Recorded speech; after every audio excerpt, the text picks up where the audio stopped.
प्रकाश वाला अध्याय, प्रकाश का अपवर्तन परावर्तन में। तो प्रकाश का परावर्तन और अपवर्तन में हम पढ़ेंगे आज प्रकाश का अपवर्तन। तो प्रकाश का जो अपवर्तन है इसकी परिभाषा हम समझेंगे और इसके अनुप्रयोगों को हम यहाँ पर समझेंगे। ठीक है, तो सबसे पहले हम यहाँ पर देखते हैं प्रकाश का अपवर्तन क्या है। तो जब प्रकाश एक पारदर्शी माध्यम से दूसरे पारदर्शी माध्यम में जाता है तो वह अपने पथ से मुड़ जाता है और ये प्रकाश की चाल में परिवर्तन के कारण होता है।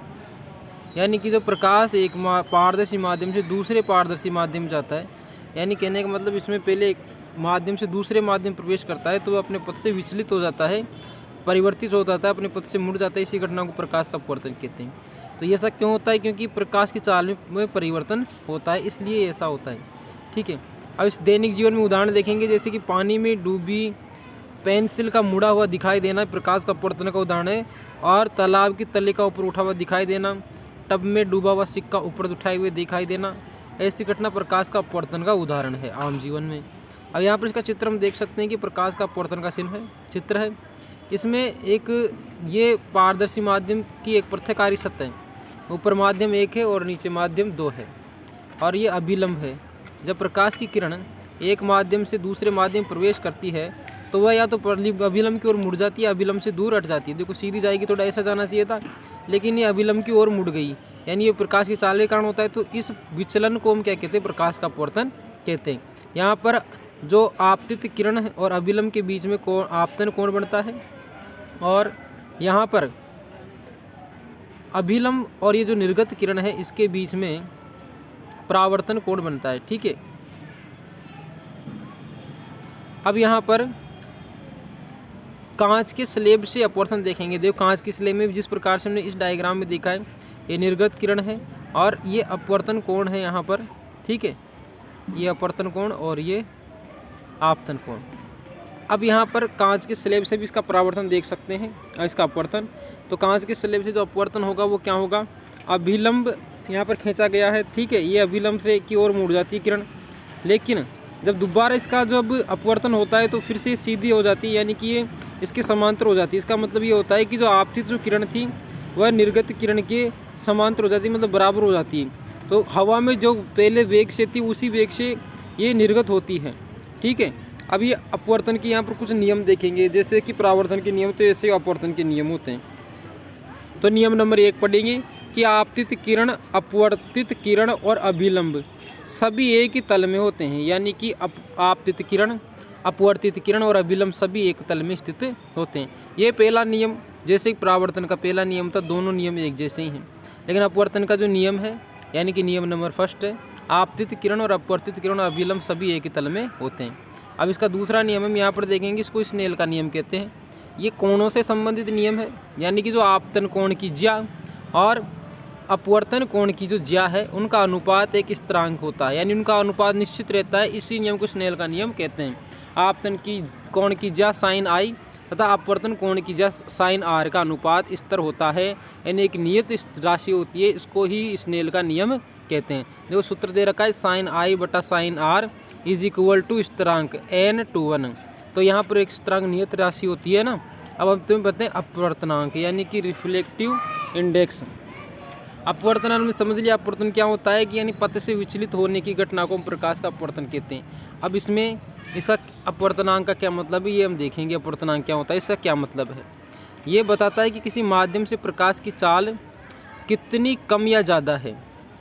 यानी कि अपवर्तनांक प्रकाश की चाल किसी माध्यम में कितनी है, यानी एक माध्यम से दूसरे माध्यम की प्रकाश की चाल से तुलना करते हैं, इसको ही अपवर्तनांक कहते हैं। अपवर्तनांक कैसे कैसे होते हैं? एक तो पहले होता है सापेक्ष अपवर्तनांक। सापेक्ष अपवर्तनांक क्या होता है? यानी कि n/1 इज इक्वल टू माध्यम 1 में प्रकाश की चाल v1 और माध्यम 2 में प्रकाश की चाल v2, इसको सापेक्ष अपवर्तनांक कहते हैं। किसी माध्यम 1 के सापेक्ष दूसरे माध्यम की चाल को के अनुपात को ही हम क्या कहते हैं? सापेक्ष अपवर्तनांक कहते हैं। अब निरपेक्ष अपवर्तनांक क्या होता है कि एक में तो वायु माध्यम और दूसरे में दूसरा माध्यम हो तो उसको निरपेक्ष अपवर्तनांक कहते हैं, जिसको nm से व्यक्त करते हैं, यानी वायु या निर्वात में प्रकाश की चाल c बटा माध्यम में प्रकाश की चाल v। तो जो वायु या निर्वात में प्रकाश की चाल और माध्यम में प्रकाश की चाल के अनुपात को हम क्या कहते हैं? निरपेक्ष अपवर्तनांक कहते हैं। हमें पता है कि वायु में जो प्रकाश की चाल होती है, निर्वात में जो प्रकाश की चाल होती है वो c बराबर 3 गुणा 10⁸ मीटर प्रति सेकेंड होती है। अब प्रकाशीय सघनता और अपवर्तनांक को हम समझेंगे। प्रकाशीय सघनता और अपवर्तनांक क्या होते हैं? जैसे कि हमारे पास दो माध्यम होंगे, एक तो विरल होगा और एक सघन माध्यम होगा। तो प्रकाश अभिलंब की ओर झुकता है, यानी कि सीधा हो जाता है। कब? जब विरल से सघन माध्यम में जाएगा तो ये प्रकाश क्या करेगा? अभिलंब की ओर मुड़ जाता है, अभिलंब की ओर झुक जाता है। इसको मतलब विरल से जब सघन में जाएगा तब। अब इसका अपोजिट, यदि सघन से विरल माध्यम में जाएगा तो प्रकाश अभिलंब से दूर हट जाता है और उसकी चाल तेज हो जाती है, इसलिए वो दूर हट जाता है। इसमें चाल धीमी हो जाती है, इसलिए अभिलंब की ओर मुड़ जाता है। ठीक है, तो यहाँ पर हमने देखा था एक डायग्राम कि यहाँ पर प्रत्ययकारी सत्य थी और यह अभिलंब था। जब प्रकाश की किरण आती है तो प्रकाश किरण सीधी नहीं जाकर क्या होती है? अभिलंब की ओर मुड़ जाती है। क्यों? क्योंकि ऊपर विरल माध्यम था, नीचे सघन माध्यम था। तो इस प्रकार से जब विरल से सघन माध्यम में प्रवेश करेगी तो प्रकाश अभिलंब की ओर झुकता है, यानी धीमा हो जाता है। और सघन माध्यम से विरल माध्यम में जाएगा तो प्रकाश अभिलंब से दूर हट जाता है, यानी प्रकाश की चाल तेज हो जाती है ना। अब जिसका अपवर्तनांक n ज़्यादा है वह प्रकाशीय सघन माध्यम है। जिसका भी अपवर्तनांक ज़्यादा होगा इसका मतलब प्रकाशीय सघन माध्यम है। प्रकाशीय घनत्व द्रव्यमान घनत्व के समान नहीं है। उदाहरण केरोसिन और पानी, है ना, यानी इनका घनत्व और प्रकाशीय द्रव्यमान घनत्व अलग अलग चीज़ होती है। तो प्रकाशीय घनत्व को तो हम यहाँ पर देख सकते हैं कि प्रकाशीय सघन माध्यम उसका घनत्व का, जैसे कि यहाँ पर प्रकाश का अपवर्तनांक है ना, तो जो द्रव का घनत्व वो अलग है और प्रकाशीय घनत्व अलग है ना। जो केरोसिन का जो प्रकाशीय घनत्व अलग होगा उसका घनत्व अलग होगा, पानी का घनत्व अलग होगा, प्रकाशीय घनत्व उसका अलग होगा। अब हम यहाँ पढ़ेंगे गोलीय लेंस। जैसे हमने प्रकाशीय अपवर्तन पढ़ लिया, हम गोलीय लेंसों के बारे में देखेंगे। दर्पणों के बारे में पहले पढ़ चुके। अब यहाँ पर गोलीय लेंस का परिचय हम देखेंगे। गोलीय लेंस क्या चीज़ होती है? सबसे पहले तो हम पढ़ते हैं लेंस कितने प्रकार के होते हैं। तो भाई लेंस जो होते हैं, पहले लेंस किसे कहते हैं ये समझ लो। तो लेंस एक पारदर्शी कांच या पारदर्शी पदार्थ से बना हुआ होता है, तो दोनों तरफ जिसके हम देख सकते हैं। ठीक है, और उसको मतलब पारदर्शी गोले से काट कर उसको बनाया जाता है या दो पारदर्शी गोलों से संयोजित करके उसको बनाया जाता है। अब लेंस, गोले लेंस जो होते हैं वो दो प्रकार से होते हैं। ठीक है, कितने प्रकार के होते हैं? दो प्रकार के होते हैं। एक लेंस तो हम कहते हैं उत्तल लेंस और एक को कहते हैं अवतल लेंस। ठीक है, बाकी के सभी इन्हीं के प्रकार होंगे। तो दो प्रकार के होते हैं, एक तो उत्तल लेंस और एक अवतल लेंस। अब जो उत्तल लेंस होता है, उत्तल का मतलब होता है जो किनारों पे से तो पतला होता है और बीच में से जो लेंस मोटा होता है उसको हम उत्तल लेंस कहते हैं। ठीक है, अवतल लेंस इसका उल्टा होता है, जो किनारों पे से तो मोटा होता है और बीच में से पतला जो लेंस होता है उसको हम अवतल लेंस कहते हैं। अब ये क्या करते हैं? प्रकाश की जो किरणें होती है उसको या तो फैला देते हैं या एक बिंदु पर केंद्रित कर देते हैं। अब इन डायग्राम से हम देख सकते हैं कि जो उत्तल लेंस है वो क्या कर रहा है, जो आने वाली जो किरणें हैं उनको अपवर्तन के पश्चात, इसमें परावर्तन नहीं हो रहा है, इसमें अपवर्तन हो रहा है, यानी एक माध्यम से दूसरे माध्यम किरणें प्रवेश करती है। तो इसमें अपवर्तन के पश्चात ये एक बिंदु पर इनको केंद्रित कर देता है, यानी एक बिंदु को फोकसित कर देता है, इसलिए उत्तल लेंस कहलाता है। और जो अवतल लेंस होता है जो आने वाली किरणों को, मुख्य अक्ष के समांतर आने वाली किरणों को फैला देता है। ठीक है, ये कहलाता है अवतल लेंस। और इस पर एक बिंदु पर केंद्रित प्रतीत होती है, वास्तव में केंद्रित नहीं होती, सिर्फ प्रतीत होती है, लेकिन ये किरणों को फैला देता है, इसलिए इसको अवतल लेंस कहते हैं। अब इसके बारे में मैंने बताया था कि बीच में से तो मोटा होता है, किनारों पर से पतला होता है, इसे अभिसारी लेंस भी कहते हैं। अभिसारी लेंस इसलिए कहते हैं ये किरणों क्या कर रहा है, अभिसरित कर रहा है, यानी एक जगह इकट्ठी कर रहा है, यहाँ पर एक जगह इकट्ठी कर देता है। और जो अवतल जो लेंस होता है वो बीच में से तो पतला और किनारों पे से मोटा होता है, इसे अपसारी लेंस कहते हैं। ये किरणों को क्या कर देता है, अपसरित कर देता है, यानी फैला देता है किरणों को, इसलिए इसको अपसारी लेंस कहते हैं। तो इसमें अधिकतर प्रश्न आता है कि अभिसारी लेंस किसे कहते हैं या अपसारी लेंस किसे कहते हैं। तो अभिसारी तो उत्तल लेंस को बोलेंगे, अपसारी अवतल लेंस को बोलेंगे। इसके बाद में लेंस से संबंधित महत्वपूर्ण पद और परिभाषाएं हम देखेंगे। जैसे हमने दर्पणों में हमने परिभाषाएं देखी, वैसे ही लेंसों में परिभाषा देखेंगे। अब सबसे पहले तो हम यहाँ पर देखेंगे कि लेंस भी किसी ना किसी गोले का भाग होता है और उस गोले से ये लेंस बना होता है। अब यहाँ पर जो उत्तल लेंस है वह भी दो गोले का भाग है, यानी इसमें दो गोले हैं। तो इनके प्रकाशी जो इसका दोनों गोलों के जो केंद्र है उनको प्रकाशी केंद्र कहते हैं। पहले केंद्र को C1 बोलते हैं, दूसरे को C2 बोलते हैं। ठीक है, यानी कि जो इधर वाला भाग जिस गोले से मिलकर बना हो उसका केंद्र C1 और इधर वाला भाग जिस गोले से मिलकर बना हो उसका केंद्र C2 कहलाता है। अब जो लेंस जो होता है उसका जो मध्य में एक बिंदु होता है, उसको बीच में लेंस के बीच में एक बिंदु होगा, उसको हम क्या बोलेंगे, उसको प्रकाशीय केंद्र बोला जाता है, इसको ओ से व्यक्त करते हैं, है ना। और यहाँ पर वक्रता केंद्र, यहाँ पर वक्रता केंद्र C1 और यहाँ पर वक्रता केंद्र C2, ये अलग चीज़ें हैं। यानी जिस गोले से बना होता है, जिस गोले से बना होता है ये वाला, इसको C1 वक्रता केंद्र, इधर वाला जिस गोले से बना होता है उसका केंद्र वक्रता केंद्र C2 होता है ना। और जो लेंस के मध्य में जो केंद्र होता है उसको प्रकाशीय केंद्र कहते हैं। अब मुख्य फोकस F किसे कहते हैं? वक्रता केंद्र C1 और प्रकाशीय केंद्र O के बीच में एक और बिंदु होता है, यानी जहाँ पर किरणें, मैंने बताया जहाँ पर किरणें मुख्य अक्ष के समांतर आने वाली किरणें जो अपवर्तन के पश्चात क्या हो रहा है, जो एक बिंदु पर केंद्रित हो रही थी उसको तो प्रकाशीय केंद्र F2। अब इधर से जो प्रकाश की किरणें आएगी वो F1 पर केंद्रित होगी, इसको मुख्य फोकस F1 कहते हैं, ठीक है। तो जहाँ पर इधर से आने वाली प्रकाशीय किरणें अपवर्तन के पश्चात मुख्य फोकस F2 पर केंद्रित होती है उसको F2, और इधर आने वाली प्रकाशीय किरणें F1 केंद्रित होती है, तो ये मुख्य फोकस F1 और मुख्य फोकस F2 है। अब प्रकाशीय केंद्र O से मुख्य फोकस F2 के बीच में या लेंस से लगाकर F2 के बीच की जो दूरी होती है उसको फोकस दूरी कहते हैं। तो यहाँ से यहाँ तक की दूरी फोकस दूरी है, ठीक है। प्रकाशीय केंद्र O से जाने वाली किरण बिना मुड़े सीधी निकल जाती है ना, यानी कि प्रकाशीय केंद्र O से जाने वाली किरण बिना मुड़े सीधी निकल जाती है। प्रकाशीय केंद्र की ओर यदि कोई प्रकाश किरण आती है तो बिना मुड़े सीधी निकल जाती है, इस प्रकार से, है ना। ये प्रकाशीय केंद्र की खासियत होती है। अब इसके बाद में यहाँ पर और चीज़ें देखेंगे, तो इसकी हमने परिभाषा देख ली इन चीज़ों की। अब देखेंगे उत्तल लेंस द्वारा प्रतिबिंब बनना। इस उत्तल लेंस द्वारा प्रतिबिंब कैसे कैसे बनता है, तो पहले सारणी को ही हम देख लेते हैं। सारणी से हम समझ में आ जाएगा कि किस प्रकार से प्रतिबिंब बनते हैं। तो बिंब की स्थिति इधर दर्शाई गई है और प्रतिबिंब की स्थिति यहाँ पर दर्शाई गई है। तो बिंब की स्थिति यानी वस्तु की स्थिति, यहाँ पर प्रतिबिंब यानी कि जो इसका प्रतिबिंब बनेगा उसकी छाया बनेगी, उसकी स्थिति यहाँ दर्शाई गई है। सापेक्ष इसका साइज दर्शाया गया है कि इसमें साइज क्या रहेगा जब प्रतिबिंब बनेगा तो। और यहाँ पर प्रकृति दर्शाई गई कि उसकी प्रकृति कैसी होगी, है ना। तो यहाँ पर हम सबसे पहले तो कौन सा लेंस ले रहे हैं? उत्तल लेंस ले रहे हैं, ठीक है। अब उत्तल लेंस में यहाँ पर जो हमने अवतल दर्पण में जो चीज़ें पढ़ी थी वो यहाँ पर उत्तल लेंस में होगी, और वहाँ पर जो हमने उत्तल दर्पण में जो पढ़ा था वहाँ यहाँ पर अवतल दर्पण में होगा, ठीक है। अब सबसे पहले उत्तल लेंस के बारे में यहाँ पर देखेंगे। यदि बिंब अनंत पर हो तो उसकी प्रतिबिंब की स्थिति F2 पर होती है, जैसा कि हमने बताया था, चित्र में आप देख सकते हो, है ना। एक बार चित्र में हम देख लेते हैं। अनंत पर है तो F2 पर कहाँ बनेगा? देखो, यदि वस्तु अनंत पर हो, यदि वस्तु यहाँ पर हो तो उस मुख्य अक्ष के समांतर आने वाली किरणें कहाँ पर जाएगी? मुख्य फोकस F2 पर जाएगी, तो उसकी स्थिति प्रतिबिंब कहाँ बनेगा? F2 पर, ठीक है। इसलिए ये पहली लाइन ऐसे लिख रखा है कि अनंत पर यदि वस्तु हो तो उसका प्रतिबिंब बनेगा F2 पर, और उसकी साइज होगी अत्यधिक छोटा, यानी कि बिंदु मात्र बनेगा। अब प्रकृति कैसी होगी? वास्तविक तथा उल्टा होगा। यानी मैंने बताया था अवतल दर्पण में हमने जो चीज़ें पढ़ी थी वो यहाँ पर लिखी जाएगी, यानी उसकी प्रकृति वास्तविक तथा उल्टा होगा।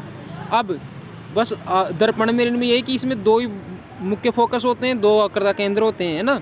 अब यहाँ पर जो 2F1 से परे यदि कोई वस्तु हो तो उसकी प्रतिबिंब की स्थिति बनेगी F2 तथा 2F2 के बीच में, है ना।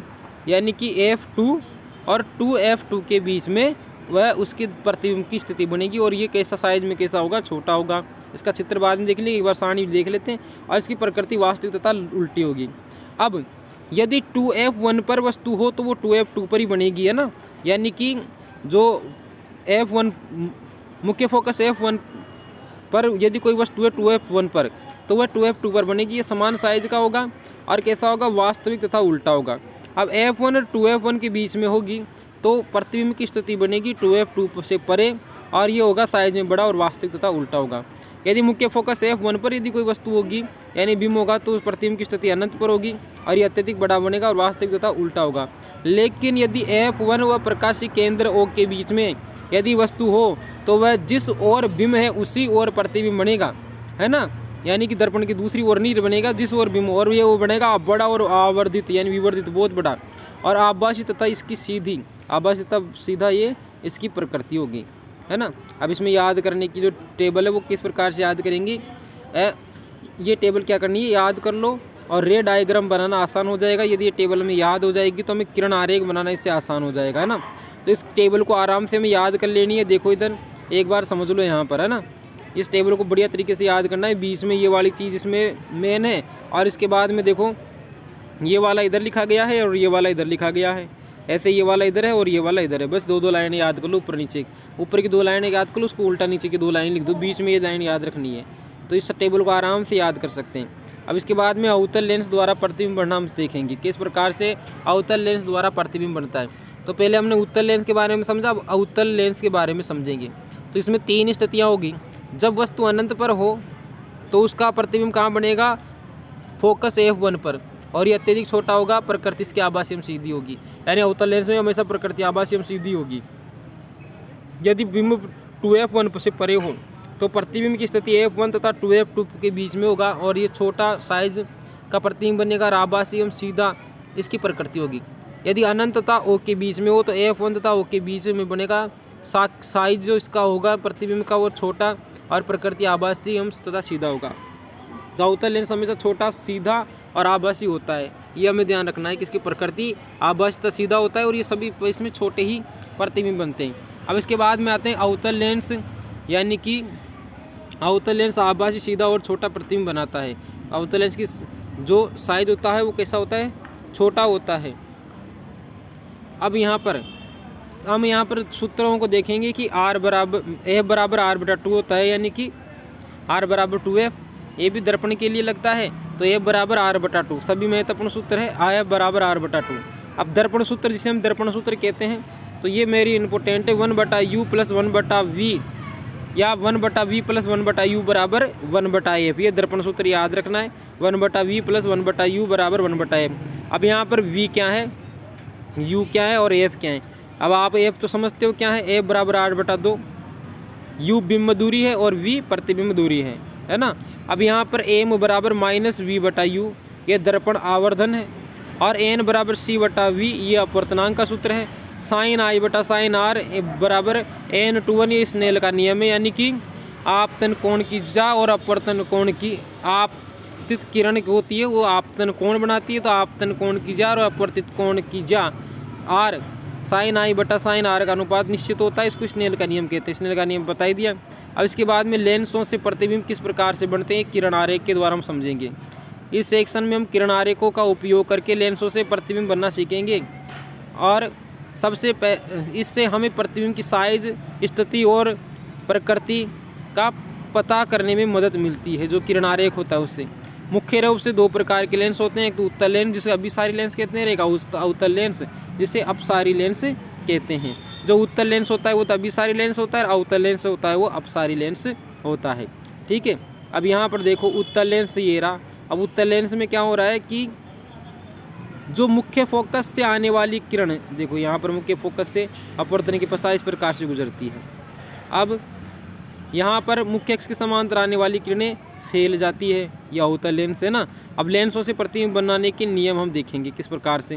किसी भी लेंस से प्रतिबिंब बनाने के लिए हम नीचे दिए गए 3 में से कोई 2 किरणें चुन सकते हैं, है ना। तो प्रतिबिंब बनाने के लिए 2 किरणों का प्रयोग हम कर सकते हैं। सबसे पहले तो ये 3 गोल्डन रूल है, इन्हें याद रखना चाहिए हमें। पहले मुख्य अक्ष के समांतर यदि कोई किरण आती है तो अपवर्तन के बाद उत्तल लेंस में फोकस से गुजरती है, और अवतल लेंस में फोकस से आती हुई प्रतीत होती है। तो अवतल लेंस में सिर्फ प्रतीत होगी और उत्तल लेंस में फोकस से गुजरेगी। तो मुख्य अक्ष के समांतर आने वाली किरण मुख्य फोकस F2 से गुजरती है, और यहाँ पर मुख्य अक्ष के समांतर आने वाली किरण मुख्य फोकस F से गुजरती है।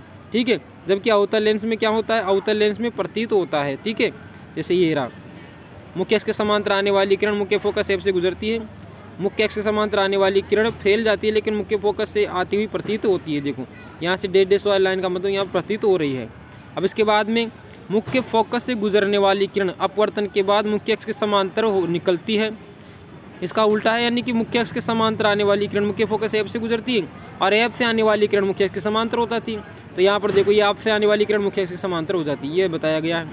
तीसरा है प्रकाशीय केंद्र से गुजरने वाली किरण प्रकाशीय केंद्र से बिना विचलित हुए सीधे निकल जाती है। यहाँ पर जो ये जो रे 3 है ये क्या करी, प्रकाशीय केंद्रों से आ रही है, प्रकाशीय केंद्रों से सीधे बिना विचलित हुए निकल जाती है। ये 3 नियम है ना। अब दूसरा नियम देखो, यहाँ पर उत्तल लेंस में अपवर्तन के बाद किरण लेंस के दूसरी ओर मुख्य फोकस से गुजरती है। यहाँ पर अवतल लेंस में अपवर्तन के बाद किरण लेंस की उसी ओर स्थित मुख्य फोकस अपसरित होती प्रतीत होती है। अब दूसरा नियम था मुख्य फोकस से गुजरने वाली किरण मुख्य अक्ष के समांतर हो जाती है, मुख्य फोकस से आने वाली किरण मुख्य अक्ष के समांतर हो जाती है, मुख्य अक्ष के समांतर आने वाली किरण मुख्य फोकस से गुजरती हुई प्रतीत होती है। ठीक है, अब यहाँ पर उत्तल लेंस में तो मुख्य फोकस से गुजरने वाली किरण अपवर्तन के बाद मुख्य अक्ष के समांतर निर्गत होती है, और अवतल लेंस में मुख्य फोकस की ओर आती हुई प्रतीत होने वाली किरण अपवर्तन के बाद मुख्य अक्ष के समांतर हो जाती है। ठीक है, तो यहाँ पर स्थिति से आने वाली प्रतीत होने वाली किरण क्या हो रही है, मुख्य अक्ष के समांतर हो जाती है। अब इसके बाद में तीसरा नियम है, प्रकाशिक केंद्र ओर से गुजरने वाली किरण बिना विचलित हुए प्रकाशिक केंद्र से गुजर जाती है। जैसे इस चित्र में देख रहे हो, प्रकाशिक केंद्र से गुजरने वाली किरण सीधे प्रकाशिक केंद्र से बिना विचलित हुए निकल जाती है। लेंस के प्रकाशिक केंद्र वो बोलेंगे प्रकाशिक केंद्र से गुजरने वाली प्रकाश किरण अपवर्तन के बाद बिना विचलित के निर्गत होती है। यह नियम उत्तल लेंस और अवतल दोनों लेंसों के लिए समान है और सबसे आसान नियम है ना। तो 3 नियम हो गए इसके। अब एक गोलीय लेंसों के लिए चिन्ह परिपाटी, जैसे दर्पणों के लिए चिन्ह परिपाटी थे, वैसे ही लेंसों के लिए भी चिन्ह परिपाटी होता है ना। तो यहाँ पर देखो लेंसों के लिए चिन्ह परिपाटी, यहाँ पर जो प्रकाशिक केंद्र है वो तो मध्य में रहेगा, यानी मूल बिंदु की तरफ रहेगा, और ये जो सीधी लाइन है ये अक्ष का कार्य करेगी, ये वाई अक्ष का कार्य करेगी। ठीक है, अब यहाँ पर इधर की ओर जो दूरियाँ नापी जाएगी वो धनात्मक होगी, इधर की ओर जो दूरियाँ नापी जाएगी वो ऋणात्मक होगी, है ना। तो इधर की ओर जो दूरियाँ नापी जाएगी वो ऋणात्मक, इधर की ओर जो दूरी जाएगी तो धनात्मक। ऊपर जो दूरी नापी जाएगी वो धनात्मक, और जो नीचे की दूरियाँ नापी जाएगी वो ऋणात्मक होगी, है ना। ये ध्यान रखना है, ऊपर की जो दूरी नापी जाएगी वो धनात्मक, नीचे की दूरी जाएगी जो ऋणात्मक होगी। अब सभी दूरियाँ लेंस के प्रकाशिक केंद्र से ओर से मापी जाती है, इसमें प्रकाशिक केंद्र मुख्य ओर रहेगा। दूसरी बात, आपतित किरण की दिशा से मापी गई दूरियाँ धनात्मक होती है ना। अब देखो आपतित किरण की दिशा में मापी गई दूरियाँ धनात्मक होती है। देखो ये आपतित किरण की ओर या आपतित किरण की दिशा में मापी गई दूरी क्या होती है, सभी धनात्मक होती है। आपतित किरण की विपरीत दिशा में मापी गई दूरी ऋणात्मक होती है। इसकी विपरीत दिशा में यदि कोई मापेंगे तो वो कैसी हो जाएगी, ऋणात्मक हो जाएगी। तो आपतित किरण इधर की दूरियाँ नापेंगे जो ऋणात्मक हो जाएगी। ठीक है, इधर की दूरियाँ नापेंगे धनात्मक हो जाएगी। और इसमें चौथा मुख्य अक्ष के ऊपर की ऊंचाई धनात्मक और नीचे की ऋणात्मक होती है, ये मैंने बता दिया। ठीक है, अब इसके के बाद में उत्तल लेंस फोकस दूरी एफ धनात्मक और अवतल लेंस की फोकस दूरी ऋणात्मक ली जाएगी। ये ध्यान रखना है कि उत्तल लेंस की फोकस दूरी तो क्या ली जाएगी, धनात्मक ली जाएगी। जो इसकी फोकस दूरी है वो धनात्मक ली जाएगी, और उत्तल लेंस की फोकस दूरी ऋणात्मक ली जाएगी। ये चीज़ ध्यान रखनी वेरी इंपॉर्टेंट चीज़ है, और ये एग्जाम में पूछा जाता है, इसको इम्पोर्टेंट दृष्टि से देखना है। उत्तल लेंस की फोकस दूरी धनात्मक और अवतल लेंस की फोकस दूरी ऋणात्मक होती है। अब लेंस सूत्र तथा आवर्धन क्या चीज़ होती है, तो लेंस सूत्र होता है 1/u minus 1/v minus 1/u बराबर 1/f। ये लेंस सूत्र है, जहाँ ये बिंब दूरी u और प्रतिबिंब दूरी v और फोकस दूरी f के बीच संबंध को दर्शाता है, इसे लेंस सूत्र कहते हैं। ठीक है, ये क्या है, लेंस सूत्र है। इससे पहले हमने पढ़ा था, ये क्या था, दर्पण सूत्र था, है ना। ये दर्पण आवर्धन था, ये अपवर्तनांक था, स्नेल का नियम हमने पढ़ा था। अब जो हमारे पास आ रहा है वो क्या है, लेंस सूत्र है। यह है लेंस सूत्र, यानी कि बिंब दूरी u और प्रतिबिंब दूरी v और फोकस दूरी f के बीच संबंध को बताता है। अब इसके बाद में यहाँ पर देखो दर्पण सूत्र में प्लस था, यहाँ पर माइनस आएगा, है ना। उसमें था 1/u प्लस 1/v बराबर 1/f। यहाँ पर 1/v और यहाँ पर इस प्लस की जगह माइनस हो जाएगा, 1/u minus 1/v 1/v minus 1/u बराबर 1/f। अब यहाँ uv क्या चीज़ है, तो u तो है बिंब दूरी, v है प्रतिबिंब दूरी और f है फोकस दूरी। ठीक है, अब इसके बाद में आवर्धन m क्या चीज़ होती है लेंसों के लिए, तो ये प्रतिबिंब की ऊंचाई h डैश और बिंब की ऊंचाई h का अनुपात होता है। तो m बराबर h डैश बटा h, तो h डैश तो है प्रतिबिंब की दूरी, प्रतिबिंब की जो ऊंचाई होती है हाइट, और h है यहाँ पर बिंब की ऊंचाई, है ना। तो h डैश बटा h, तो इसको uv में बदलेंगे तो m बराबर v बटा u, उसमें माइनस है, इसमें माइनस नहीं लगेगा, है ना। अब यहाँ पर इसमें टिप्स क्या दी जाती है कि आवर्धन m का मान कैसे पता करेंगे। यदि नेगेटिव है माइनस प्रतिबिंब तो वास्तविक और उल्टा बनेगा, यदि पॉजिटिव है तो प्रतिबिंब आभासी और सीधा बनेगा, है ना। यदि m का मान 1 से बड़ा है तो प्रतिबिंब बड़ा आवर्धित है, यदि m का मान 1 से छोटा है तो प्रतिबिंब छोटा है, और 1 के बराबर है तो प्रतिबिंब समान साइज का है। ये चीज़ हमें ध्यान रखनी है। m का मान यदि 1 से बड़ा है तो प्रतिबिंब बड़ा है, m का मान 1 से छोटा है तो प्रतिबिंब छोटा है, m का मान यदि 1 के बराबर है तो समान साइज का बनेगा। यदि यहाँ पर नेगेटिव है तो प्रतिबिंब वास्तविक और उल्टा होगा, यदि पॉजिटिव तो आभासी एवं सीधा होगा। यह m के मान पर निर्भर करता है, यानी कि m का मान ये बताता है कि उसकी साइज क्या रहेगी और उसकी प्रकृति क्या रहेगी। अब इसके बाद में उदाहरण नंबर 9.3 में अवतल लेंस से संबंधित एक उदाहरण दे रखा है, जिसमें अवतल लेंस के बारे में है। फोकस दूरी तो f है, वो देखो अवतल लेंस की फोकस दूरी ऋणात्मक ली जाती है तो f बराबर -15, और प्रतिबिंब की दूरी v बराबर -10 और बिंब दूरी u हमें ज्ञात करनी है। तो हम यहाँ पर लेंस सूत्र लगाते हैं 1/v - 1/u बराबर 1/m। अब यहाँ पर हम मान रख देंगे 1/, यहाँ पर देखो हमने पक्षांतरण कर दिया 1/v को, तो हम इधर लिया है 1/f, इधर पक्षांतरण करके इधर लिया है, तो यहाँ पर हो गया 1/u इधर लेके गए, और इधर आ गया आपके पास 1/v - 1/f।